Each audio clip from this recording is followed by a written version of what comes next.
We recently looked at Japan's ties with North Korea for 2021, but how about with South Korea? The question's become especially pressing since last Friday's legal victory for South Korean victims of Japanese colonial period sexual slavery.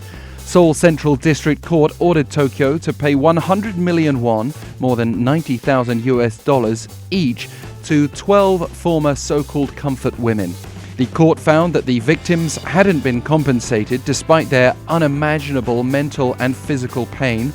Only 5 now elderly women among the 12 plaintiffs are still alive. One of them, Lee Yong-soo, was brought to tears, exclaiming, "I'm so glad." She also added that she doesn't want money but rather a sincere apology, and asked why she had to be a comfort woman. So much more could be said.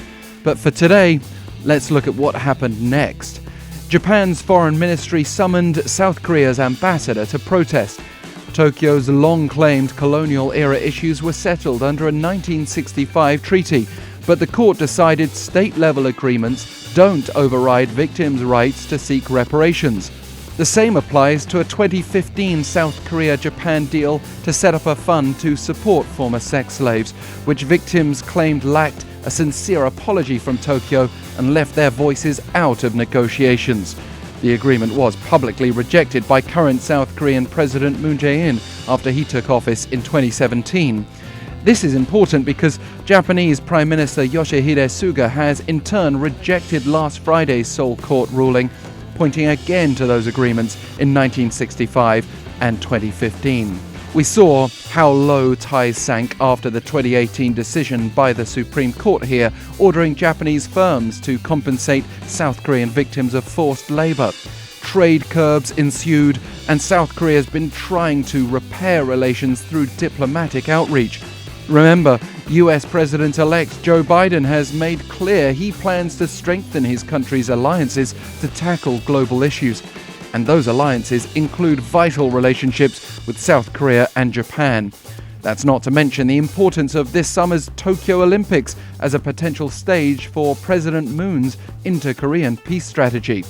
With so much at stake, South Korean Foreign Minister Kyung-wha appealed to her Japanese counterpart Toshimitsu Motegi over the weekend, asking that Tokyo refrain from excessive responses to the Seoul court ruling.